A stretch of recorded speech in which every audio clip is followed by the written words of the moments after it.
starts now.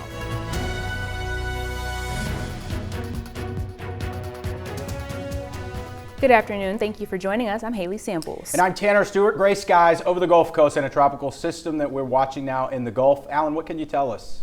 Yeah, it's a mess of weather, isn't it? I mean, all this rainy weather. We had so much yesterday, so much today as well. And as you look at the map here, our radar map, just filling things up here around the area.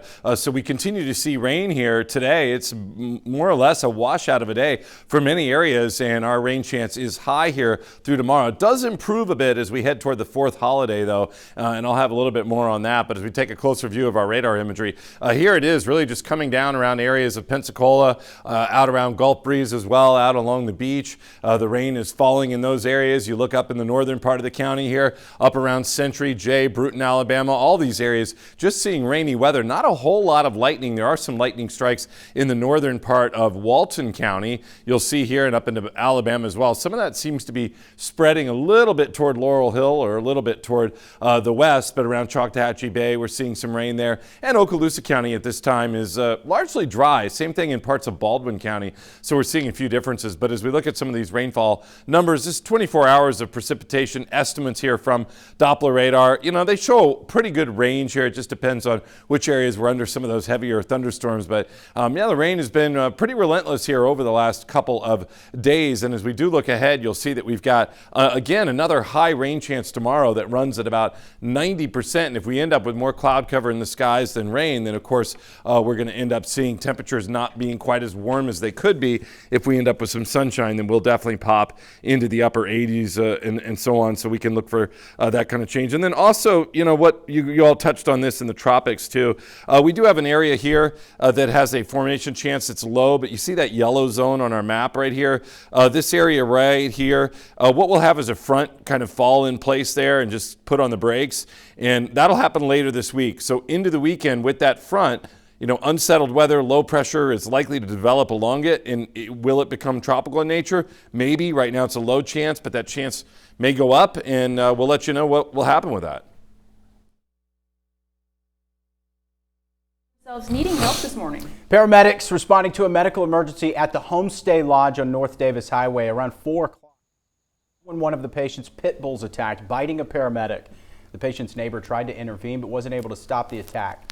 He said the dog was friendly when he met it yesterday, but early this morning, the pit bull was uncontrollable. They had to cut his pants off. He got bit real good, but he could not get free. This dog was on his, just like, I don't know if he had something in his pocket or something like that, but this dog was on his. He couldn't get it off. Tonight at 6, Melanie Levy has more on the EMT's condition and what's happening with the pit bull now. The city of Mary Esther is without animal control services. The Panhandle Animal Welfare Society, also known as PAWS, has provided animal services for Mary Esther since 2016. Now, earlier this month, that contract was terminated when the two could not agree on service costs. The two have been negotiating new rates since February. Now, PAWS's executive director says since 2019, the city has been paying $35 per service call. Their proposed new rate, $700 per call, or Mary Esther could opt to pay $6.50 per capita. Now, according to PAWS, these rates are comparable to other partnerships in the area. For example, Okaloosa County pays $5.50 per capita. The city manager for Mary Esther says money isn't the problem. The issue is fairness. It wasn't an easy decision. I always want to take care of the animals, obviously, but there is a cost for the services that we provide. We've incurred those costs over the last 6 years, so the increase that I requested is really fair based on the services we provide. I think what PAWS would find is that if they were willing to charge the municipalities the same rate, that they would receive a much better reception. The city manager says anyone with an animal emergency should call 911. Now, tonight at 6, we'll have more on the next steps for the city. Pensacola police now investigating a deadly crash that happened at Lakeview Avenue and E Street just after midnight. Officers say a 42-year-old woman was killed when a car hit her motorized bicycle. Police haven't yet released a report on who was at fault. A suspect is now facing murder charges nearly 7 months after a double shooting. Atmore police believe Dexter Adams was involved in the deaths of 27-year-old Joe Jones and 25-year-old Jawan McNeil. The two men were killed December 8th outside McNeil's home on East Ashley Street. They were found dead inside a car parked in the driveway. Adams was also charged in May after a rolling shootout that damaged a restaurant on Main Street. Governor Ron DeSantis is challenging the university accreditation system by offering an alternative. Last week, the governor announced a new accreditor, the Commission for Public Higher Education, comprised of 6 state public university systems, committed to ensuring higher education prioritizes student achievement without ideological capture. The governor says the move's about outcomes, not activism. What we've seen develop is an accreditation cartel, and the accreditors, by and large, are all singing from the same sheet of music, and it's not what the state of Florida wants to see reflected in its universities in many different respects. We eliminated DEI, and we said very clearly, if you're going to pull our accreditation, go ahead and make my day. Coming up tonight at 6, we're live from the University of West Florida with what members of the faculty say about the changes. Now you're looking live at the Senate floor in Washington. Senators divided on elements of the president's big, beautiful bill that outlines tax cuts and the federal budget. Now we are hours into a marathon voting session in Washington, and senators taking part in what's called a vote-a-rama, discussing proposed amendments to President Trump's big, beautiful bill. ABC's Christiane Cordero walks us through the back-and-forth battle. With just days to go before President Trump's self-imposed deadline of the 4th of July, today Senate Majority Leader John Thune is courting his fellow Republicans to fall in line behind the president's tax and spending plan. No tax on tips, no tax on overtime, lower taxes for seniors, for Social Security recipients. These are all targeted at working Americans, working families. The bill includes roughly $4 trillion in tax cuts, paid for in part by big cuts to Medicaid that the nonpartisan Congressional Budget Office estimates would lead to nearly 12 million Americans potentially losing their health insurance coverage over the next decade. The CBO also estimates the bill will add more than $3 trillion to the national deficit over the next decade. Senate Republicans can only afford to lose 3 votes. To my Republican colleagues, let me offer a warning in good faith. You all know that Donald Trump makes things up. When Donald Trump says this bill won't cut Medicaid, he's lying. When he says this bill will grow the economy, he's lying. Some Republican senators have slammed the price tag, as has Elon Musk, who calls the bill utterly insane and destructive. Musk also a critic of the bill's big slashes to Biden-era clean energy initiatives. ABC's Jay O'Brien spoke with Micah Gold-Markle, who runs a small solar panel company in Philadelphia. Micah worries what it means for his business if potential customers no longer have incentives like solar panel tax credits. I'm concerned that we would have to halve the size of our company. We're talking about 30 jobs. We're talking about 30 jobs. That's right. I mean, it hurts to say that. White House spokesperson Caroline Leavitt made her plea to members of Congress today, saying they need the full weight of the Republican conference to get behind this bill. Christiane Cordero, ABC News, Washington. A Fort Walton Beach man is charged with damaging a car along Beale Parkway. Deonate Bradby is charged with throwing an object into a vehicle and property damage. Okaloosa County deputies talked to a witness who identified Bradby. And WEAR talked with a woman whose daughter's car was hit by the flying debris on Saturday. She shared pictures of the damage and told us she's thankful her daughter wasn't killed. Pensacola's Architectural Review Board approved the teardown of a turn-of-the-century home. The owner of the home on 7th Avenue said it would cost too much to repair the 1909 structure. The board's agenda notes he provided documentation of unreasonable economic hardship. He submitted plans for a new home, including a rendering showing it would be similar in style to the original building.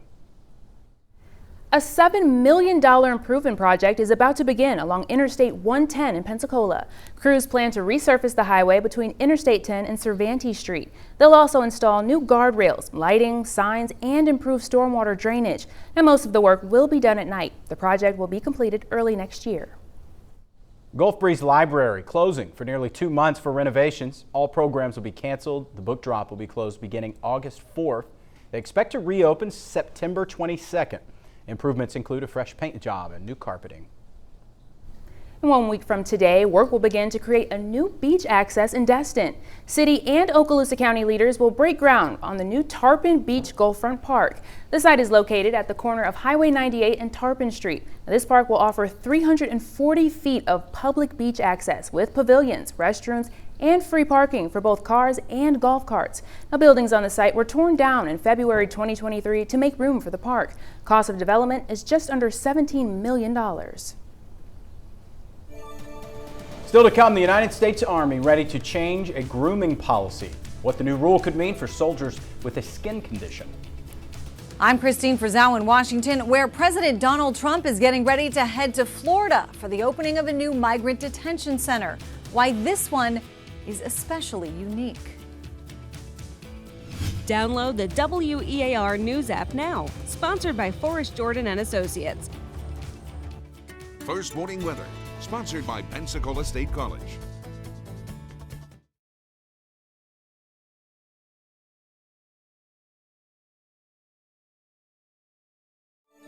Traffic Watch is sponsored by Anderson Subaru. All right, we're taking a look now over Interstate 110 and Maxwell Street. You see traffic slowed there, but we believe it's just some construction vehicles, some sort of utility vehicles, maybe doing some road work off the side. It doesn't look like any passenger cars are there.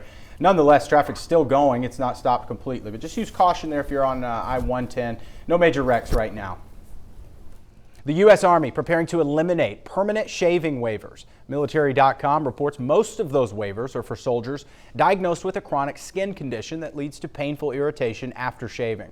The condition disproportionately affects African American men.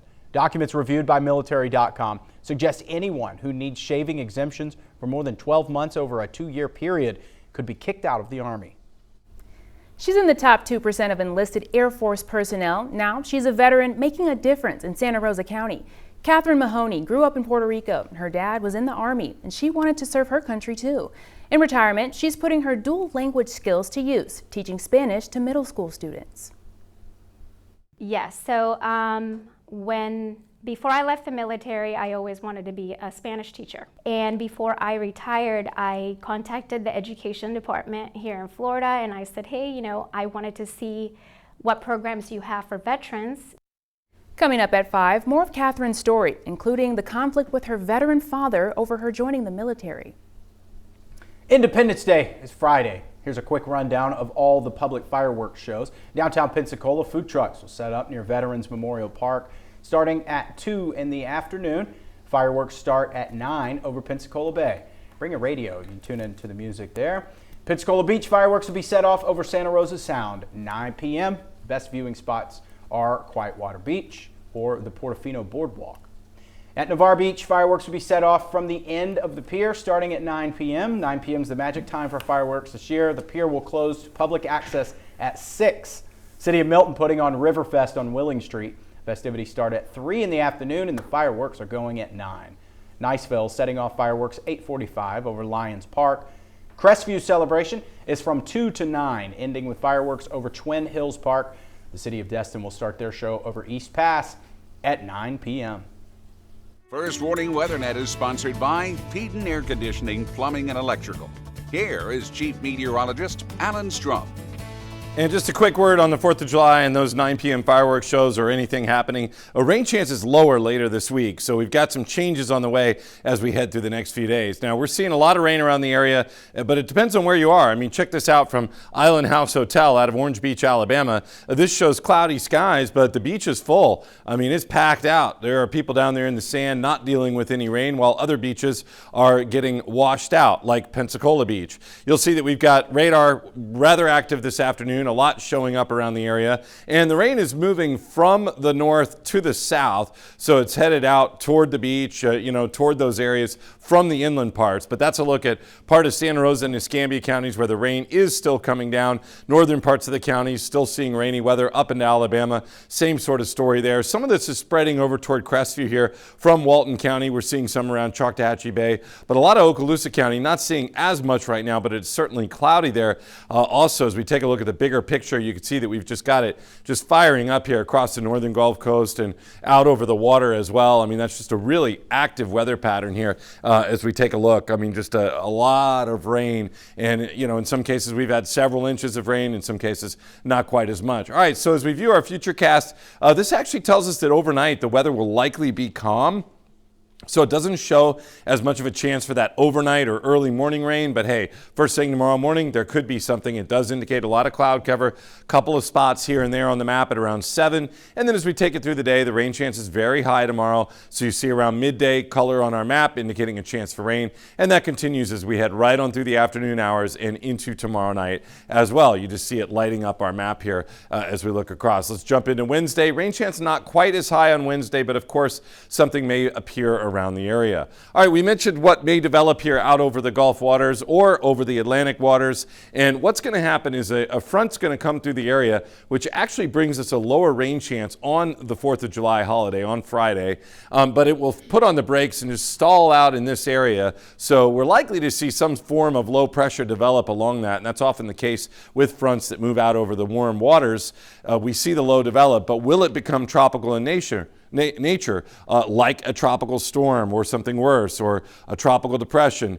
Maybe, but at this time, we believe that formation chance is on the low side, or at least we'll keep it on the low side through the next 7 days. That's noted at 20%. So this is not happening until the weekend, but once it does, we'll let you know. Oh, by the way, too, if you don't follow news over the weekends, maybe you're a Monday through Friday type person, we had Barry, Tropical Storm Barry formed, and it's already gone. It's already done. Short-lived storm. It was down here, Bay of Campeche, and then shifted over Mexico. So cross that name off the list as well. Chantal is our next name, and we'll get to that one. Temperatures are cooler. I mean, look at that, 70s with the cloud cover and rain. That's a little bit of a change. Gulf Shores, though, at 81 where it's not raining, but the cloud cover and rain making a big difference. All right, so as we look ahead, you'll see that our rain chance does drop down here on Friday. So we're looking at some sunshine, really optimistic for all the fireworks displays there. And then into the weekend, yeah, scattered thunderstorms possible, but not the high rain chances like we're seeing now. But again, tomorrow, look for rain to be moving through the area, and we'll watch as that front drops through here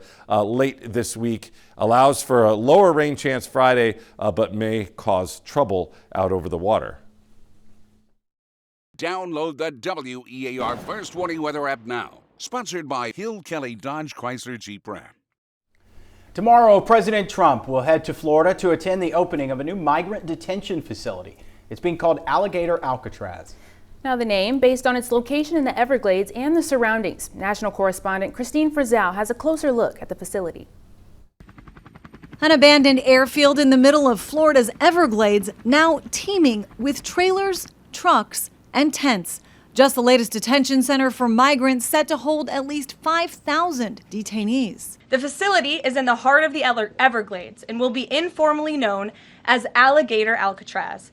There is only one road leading in, and the only way out is a one-way flight. The name Alligator Alcatraz based on the facility's location in the middle of the swamp, which is why Florida's Attorney General calls it an efficient, low-cost opportunity. You don't need to invest that much in the perimeter.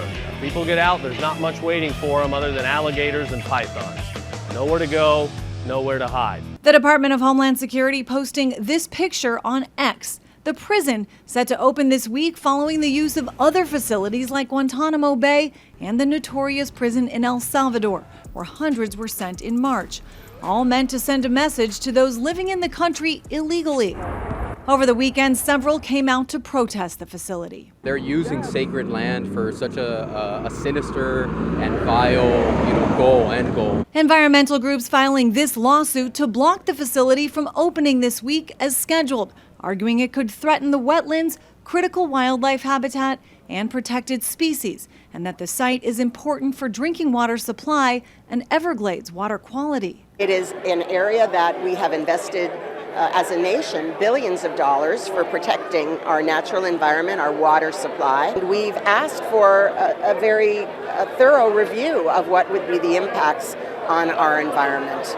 Alligator Alcatraz is estimated to cost about $450 million a year and will largely be paid for by the federal government. The state of Florida is expected to be reimbursed by the Federal Emergency Management Agency, or FEMA. I'm Christine Frizzell reporting. Deliberations now underway in the trial of Sean Diddy Combs. The instructions jurors received this morning. Resource centers are a hub of the community. The woman who's the heart inside of one of those facilities.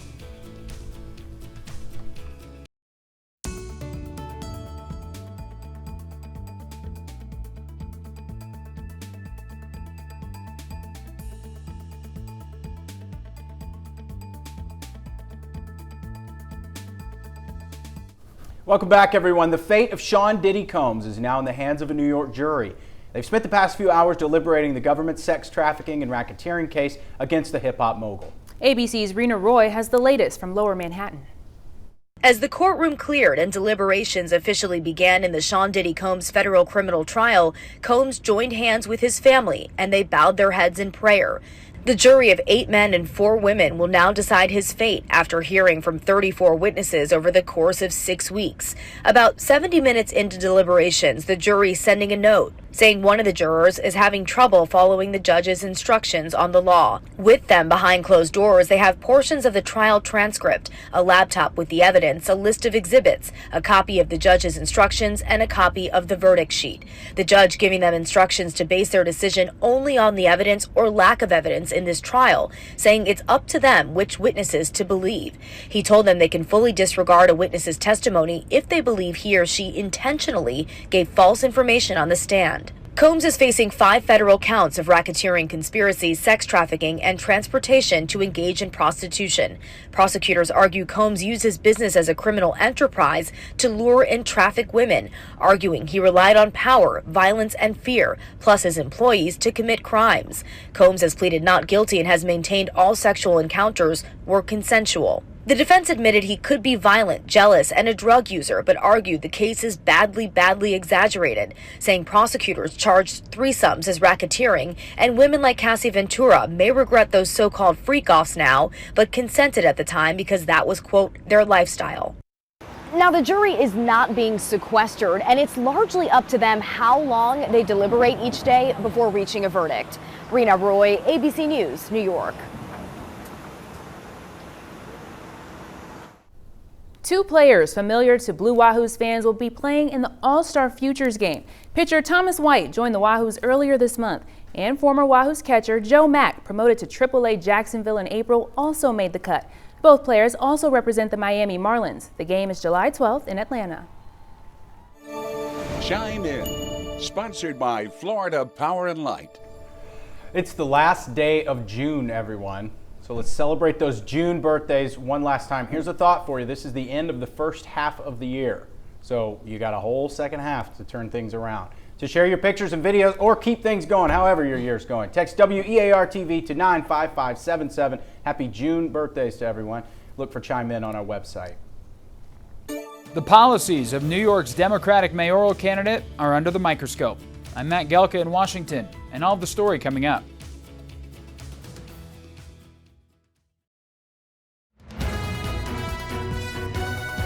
WEAR News at 4 starts now. Idaho authorities are investigating a deadly ambush that claimed the lives of 2 firefighters and injured 1 Sunday afternoon. Officials say the person who planned the attack intended to do even more harm than he did. Firefighters were responding to a brush fire near Coeur d'Alene, Idaho. Authorities now saying it was an ambush. The gunman found dead several hours later, identified as 20-year-old Wes Rowley. They believe he set the fire to draw emergency personnel. Officials say they're working now to understand who Rowley is and his motivations for the attack. New York City's Democratic mayoral primary shaking up the political landscape. Zoran Mamdani dividing his own party with Democratic Socialist policies while also becoming the new favorite target of Republicans. National correspondent Matt Gelka reports from Washington. I will be your Democratic nominee. Democratic Socialist Zoran Mamdani's upset win in New York City's Democratic mayoral primary has caught the attention of both parties. The president is already threatening funding. He's a communist. I think it's very bad for New York. If he does get in, I'm going to be president, then he's going to have to do the right thing, or they're not getting any money. Mamdani's policies are also receiving scrutiny as he gets closer to running America's biggest city. I don't think that we should have billionaires because, frankly, it is so much money in a moment of such inequality. His campaign centers around affordability. Part of his official platform includes shifting the tax burden from overtaxed homeowners in the outer boroughs to more expensive homes in richer and whiter neighborhoods. Explain why you are bringing race into your tax proposal. That is just a description of what we see right now. It's not driven by race. It's more of an assessment of what neighborhoods are being undertaxed versus overtaxed. I'm just naming things as they are. And ultimately, the thing that motivates me in this is to create a system of fairness. New Jersey's Republican candidate for governor invited New Yorkers opposing Mamdani's tax policies to cross the bridge and move, and the mayor of Boca Raton, Florida, says people and businesses are more than welcome to move further south. While Republicans have been eager to make Mamdani's policies the new direction of the Democratic Party, high-ranking Democrats have held off endorsements. New York's Governor Kathy Hochul and both Senate Democratic leader Chuck Schumer and House Democratic leader Hakeem Jeffries have yet to endorse. We don't really know each other well. Our districts don't overlap. I have never had a substantive conversation with him. And so that's the next step in terms of this process, to be able to sit down. Some New York Democrats in competitive congressional districts have abandoned Mamdani out of fears his policies will drag them down. Others have tried to distance themselves on his globalize the intifada comments on Israel, with Jeffries saying it's not acceptable phrasing and that Mamdani would need to convince Jewish New Yorkers he'll take on anti-Semitism. Reporting in Washington, I'm Matt Gelka. You can point your camera at the QR code on your screen to answer our question of the day. Do you think Zohran Mamdani's agenda is the best blueprint for the Democratic Party? You can also head to our X or Facebook page to let us know what you think. A bird fighting for its life this morning at a marina near Gulf Breeze. A passerby sent us this video and reported his concerns. Wildlife officers responded. They identified the bird as an osprey and got it untangled. It had a hook in its back that got it tangled in the sailboat's lines during a storm. Officers took the bird to the Sandspur Wildlife Rescue in Navarre to get the care it needs. First Warning Weather, sponsored by Pensacola State College.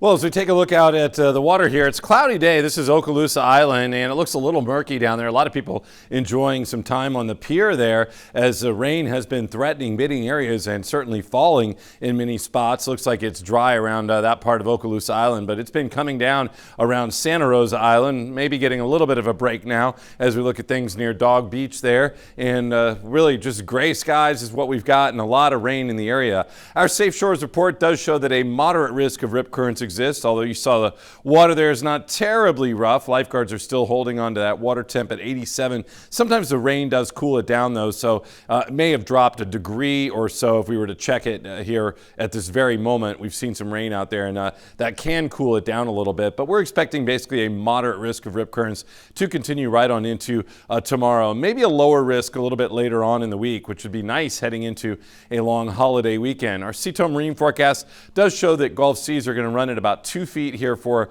tomorrow, and on the protected waters, just looking for mainly a light chop. Of course, not a lot of action out on the water today with these kinds of conditions, and the rain chance does continue to be quite high here again for tomorrow, so look for some more scattered rain showers, maybe even thunderstorms in the area like we've been seeing here recently, but then the rain chance does start to drop as we move through the week. So we're 90% tomorrow, Wednesday at about 70%, and then as we head into Thursday, and I might even bring Friday down to around 20%, we've got this weak front that moves through the area, and it may give us a good one-day break with perfect timing there on the 4th of July. But of course, into the weekend, we'll have a chance for some scattered thunderstorms to be popping back up into the area. You know, I'm talking Saturday and Sunday, but it actually looks like the most likely day for dry weather, just kind of coincidentally, is on the 4th, on Friday. Community centers, they're often the lifeblood of a neighborhood, the hub of activity and a refuge for many children. The staff and volunteers oftentimes they become more like family, and sometimes you'll even find among them an angel in our midst, like Brenda English. Angels in Our Midst, sponsored by Anderson Subaru. My grandmother was a custodian at Fricker Center for 33 years, and you know, community centers were an integral part of my life. They save lives. I mean, it's a place where children can not only go and play games and have fun, but they get food, they get nutrition, they get role modeling. Oftentimes, children don't have anyone to talk to in the home, and the only outlet that they have is coming to a community center. I call them safe havens. All on your own? Wow, that's pretty awesome. Escambia County Commissioner Luman May strongly believes that community centers can play a vital role in children's lives. He also believes that neighborhood seniors play an invaluable role in shaping these young lives. Those doting, caring seniors like Brenda English. She started as a volunteer at the Ebonwood Community Center more than a decade ago. I have a heart for them, and it makes them feel comfortable to be able to come and talk to me, because with me there's no judgment. It's just all about love, and I tell them it's all about love. Whatever you need, if you need to talk to me, if you just need a hug, because one of them told me this morning, everybody just need a hug sometimes. I said, you are absolutely right. Miss Brenda, Miss English, she's a constant in their lives. As we were in there earlier and she said, this is my seat. Everyone knows that this is my seat, and her presence makes a difference, and just the level of respect that the children give to her and the words of wisdom that she imparts not only on the children, but the teenagers and the other workers. She's a comforting presence. While she's a sweet and gentle person, let there be no mistake, she keeps things in order. She's very sweet, and she keeps us in our place, like when we're not listening. She rewards us with treats when we do the right thing. Try to bring the wisdom that I've learned over the years, wisdom that I receive from my dad every day. He's 90 years old. So it's the wisdom I try to actually, impart on them, about just your attitude determines your altitude. Over the years, Brenda English has seen many of her children soar to great heights. From little campers to camp volunteers to college graduates and now business professionals and community leaders. She says it does her heart proud, and that's pride she wants to pass along. She brings hope. She brings hope for tomorrow because she's seen the good times and the bad times. She's seen the development of neighborhoods, and she knows how important it is to develop the next generation of leaders, and I think that's what she's doing, developing the next generation of leaders who are going to come back in their neighborhood and they're going to take care of their neighborhood. I grew up in this community. My dad still lives in this community. So it's the community, it's the love that the community shows the kids. It takes a village to raise a child. And we have become this village up here. We all are the village that love these kids. Angels in our midst. Making the most of that vacation without overdoing it. The secrets to come home refreshed, not exhausted. Traffic Watch is sponsored by Anderson Subaru. Now you're taking a live look at the Escambia Bay Bridge. We took a look at the FHP report. No major closures going on right now. Looks like traffic is just flowing on by, so no need to worry about any issues as you're traveling along the bridge. Whether it's a week away or just a long weekend, do you find yourself feeling more drained than recharged when you come home from vacation? Michael Yoshida joining us today. Michael, you got some advice for how to feel more rejuvenated during and after those summer escapes? Hey, Tanner, from overplanning to poor sleep to other imbalances, we wanted to find out what some of the things might be that are causing you to feel more exhausted upon returning home from what was supposed to be a relaxing vacation. Craving a post-vacation vacation? You might not be alone. We're tired because we continue our work life and that work lifestyle on vacation. Instead of relaxing, it can be tempting to overschedule, to try and see all of the tourist sites or do all of the resort's activities and more. We just continue working. It's just a different kind of work. I have to see this cathedral. I have to, walk down this road, eat at this restaurant. And next thing you know, you're not resting, you're still working. Jordan Barber, a doctor of acupuncture and oriental medicine, says learn to embrace unstructured relaxation. Have a to-do list, but also be okay just going with the flow and listening to your body. Other things to do to keep your stress in check. 1. Keep your hormones in balance with consistent meal and sleep timing. 2. Get early morning sun exposure to naturally boost your energy and reset your circadian rhythm. 3. Hydrate. You might be vacationing in a warmer climate or are eating more processed sodium-filled foods than you're used to. And finally, when it comes to meals, enjoy your vacation, but also try to eat more magnesium and potassium-rich foods, dark leafy greens, avocados, bananas, pumpkin seeds, and more to calm your nervous system. It's okay to eat, at the restaurant that you want to eat at that might be a little processed or anything else, and to drink a little more, but make sure that hydration is up. But make sure that you get in your magnesium, potassium-rich foods. And another thing Barbara said is important. If you have the time and ability to do so, don't rush back into that busy lifestyle. Don't travel back the night before, maybe even early the morning of that first day back at work. Give yourself some time to adapt before spiking any of those stress hormones and putting the pressure switch back on. Live in Washington, Michael Yoshida, WEAR News. Thank you, Michael. Now, once you're back from vacation, what can you do to kind of keep that recharge going? For sure. So a lot of this is really trying to keep going with some of those maybe relaxation habits you started during the vacation, consistent sleep and meal times, trying to maybe get some sunlight before going to work in the morning. Also, if you took that vacation as a chance to maybe disconnect a bit from your phone, your tablet, or other devices, use this as now a chance to maybe reset some of those habits you had before going on that trip. Try and not use that phone quite as much late at night, especially closer to when you're trying to go to sleep. And also, again, the big one here, if you don't have to, try and give yourself a little bit of a grace period before ramping back into that busy lifestyle. Don't go 0 to 100, especially after what was supposed to be a relaxing vacation. An extra day off. Michael Yoshida joining us live. Michael, thank you. First Warning WeatherNet is sponsored by Peden Air Conditioning, Plumbing, and Electrical. Here is Chief Meteorologist Alan Strum. Well, cloudy skies here over Orange Beach, Alabama, but quite the crowd down there in the sand as the rain is holding off for this area. But many other areas are just dealing with downpours, heavy rain, and just soggy conditions as we check out radar.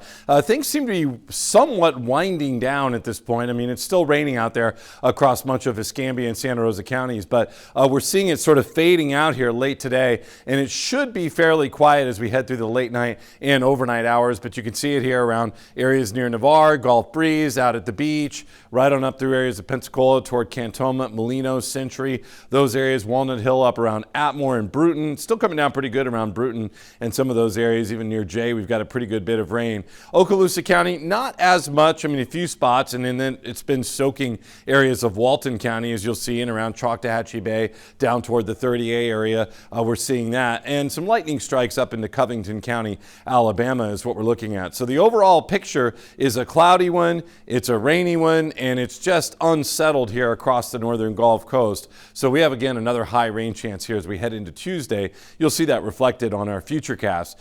First thing in the morning, maybe, maybe not. I mean, you were looking at 7 a.m., few spots here and there on the map, so we'll be looking out for a morning shower. It doesn't look like the chance is real high first thing tomorrow morning, but you may run across some. And then as we head toward the midday and afternoon hours, of course, that rain chance does start to ramp up a little bit. There's around noon, and as we take it in toward 2, 3 o'clock in the afternoon, you even start to see some of these reddish colors on our map, which would indicate some thunderstorm activity in the area, and that's what we're seeing around there. So here we go into tomorrow night, where the rain chance does continue. And then on Wednesday, not quite as high, but a few spots showing up on our map, indicating again that chance for rain.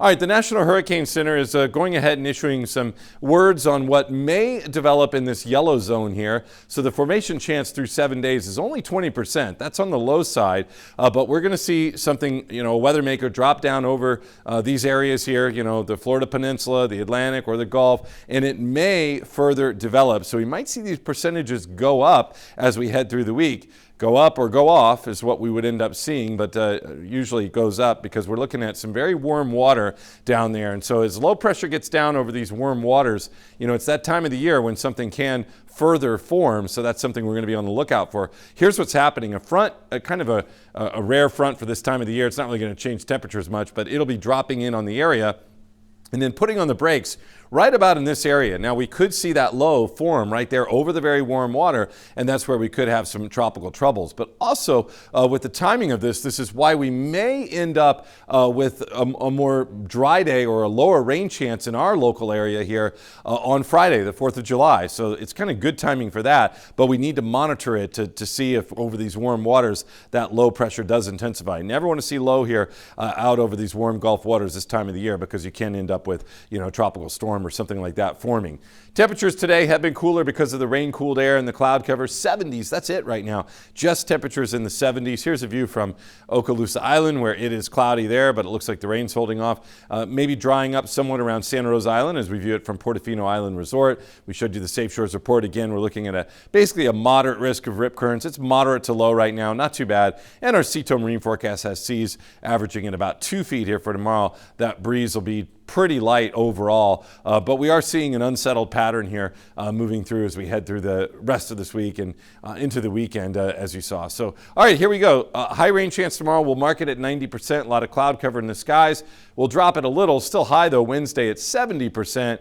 Thursday, we're going to drop it to 30, and I think we can go ahead and call it 20% on Friday. So just coincidentally, and nicely so, that day, our holiday here, is the day where we have the least chance for rain due to the weather maker that's going to be dropping to the south. But Saturday and Sunday, I mean, it's going to be warm. I mean, even on 4th of July, it looks like it's going to be really hot. So the sun will heat things up. But Saturday and Sunday, we are looking at a chance for some scattered thunderstorms. It's pretty typical for this time of the year. The tomb of King Tut, containing treasures and a deadly secret. How scientists are now using an ancient discovery in their quest to cure cancer. Motivate Your Monday is sponsored by Morgan & Morgan.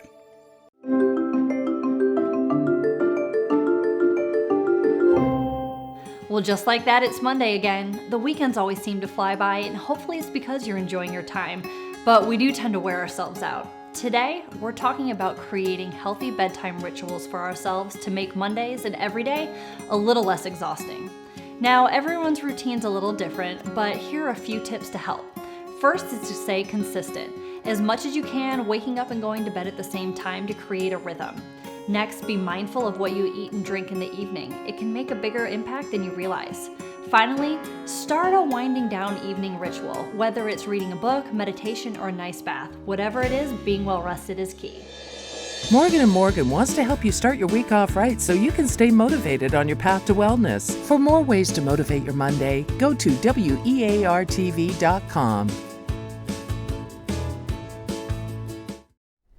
Having access to the internet may not make for the best ideas in a brainstorming session. Researchers at Carnegie Mellon University tested that theory. They asked study participants to come up with alternative uses for an umbrella or a shield. One group got to use Google and tended to regurgitate ideas they found online. The others were told not to use the internet and generated more diverse ideas. The conclusion: start brainstorming sessions offline to get creative juices flowing, and then go to Google for additional ideas. A fungus associated with the mummy's curse may help in the fight against cancer. Ancient spores are blamed for killing several team members who entered King Tut's tomb in the 1920s. Now biologists at the University of Pennsylvania are using chemicals from one such fungus to destroy leukemia cells. The chemicals have been purified and modified. In the lab, they worked as well against leukemia as 2 FDA-approved drugs. Interesting. We'll be right back with a look ahead to WEAR News at 5.